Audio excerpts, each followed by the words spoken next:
नोटों का पहाड़, कैश गिनते गिनते थकी हुई मशीनें और इनकम टैक्स ऑफिसर्स की फटी हुई आंखें। कुछ ऐसा ही माहौल था कांग्रेस के राज्यसभा सांसद धीरज साहू के ठिकानों पर।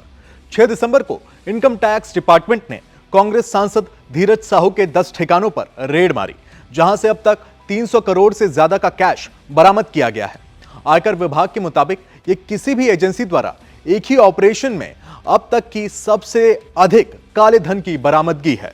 ऐसे में नोटों के बड़े बड़े बंडल देखकर आपके मन में भी यह सवाल उठ रहा होगा कि आखिर इनकम टैक्स रेड कब, क्यों और कैसे पड़ती है, जिस पर पड़ती है वो क्या कर सकता है, और इन सारे पैसों का आईटी डिपार्टमेंट यानी कि इनकम टैक्स डिपार्टमेंट करता क्या है।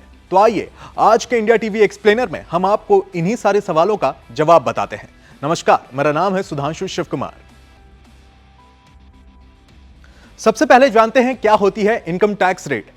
आयकर विभाग की छापेमारी इनकम टैक्स के सेक्शन 132 के तहत आती है। इस सेक्शन के हिसाब से इनकम टैक्स ऑफिसर किसी भी व्यक्ति के बिजनेस या घर कहीं पर भी छापा मार सकता है। रेड किसी भी वक्त हो सकती है और कितनी भी देर तक चल सकती है। इतना ही नहीं, अगर कुछ गड़बड़ पाई जाती है तो जब्ती भी की जा सकती है। चलिए अब जानते हैं कब और क्यों पड़ती है इनकम टैक्स की रेड।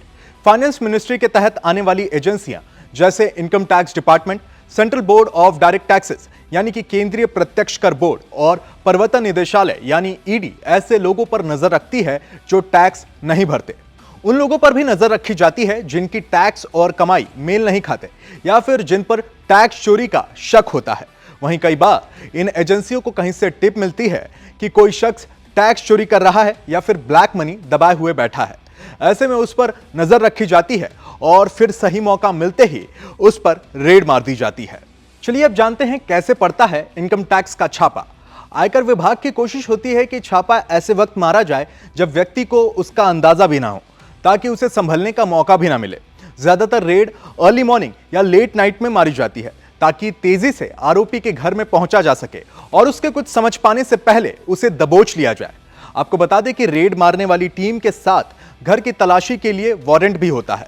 जब छापा मारा जाता है तो इनकम टैक्स ऑफिसर्स के साथ पुलिस फोर्स और कभी कभी तो पैरामिलिट्री फोर्स भी मौजूद होते हैं ताकि किसी भी तरह की मिसहैपनिंग ना हो पाए। चलिए अब जानते हैं कि छापा पड़ने पर आपके अधिकार क्या हैं। सबसे पहले तो आप छापा मारने आए अधिकारियों से वारंट दिखाने और साथ ही उनके आईडी प्रूफ दिखाने को कह सकते हैं। वहीं अगर छापा मारने आई टीम घर की महिलाओं की तलाशी लेना चाहे तो ऐसा सिर्फ महिला ऑफिसर्स ही कर सकती हैं। इनकम टैक्स ऑफिसर आपको खाना खाने या बच्चों को उनके स्कूल बैग चेक करने के बाद स्कूल जाने से नहीं रोक सकते हैं। चलिए अब जानते हैं कि इन सारे पैसों का आईटी डिपार्टमेंट करता क्या है।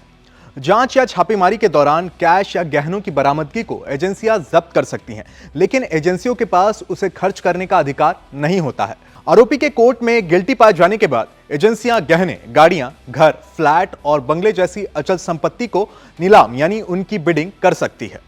उम्मीद करते हैं हमारी ये वीडियो आपको पसंद आई होगी। अगर आपको हमारे वीडियो का टॉपिक अच्छा लगा तो कमेंट बॉक्स में कमेंट कर जरूर बताएं और बने रहें इंडिया टीवी के साथ।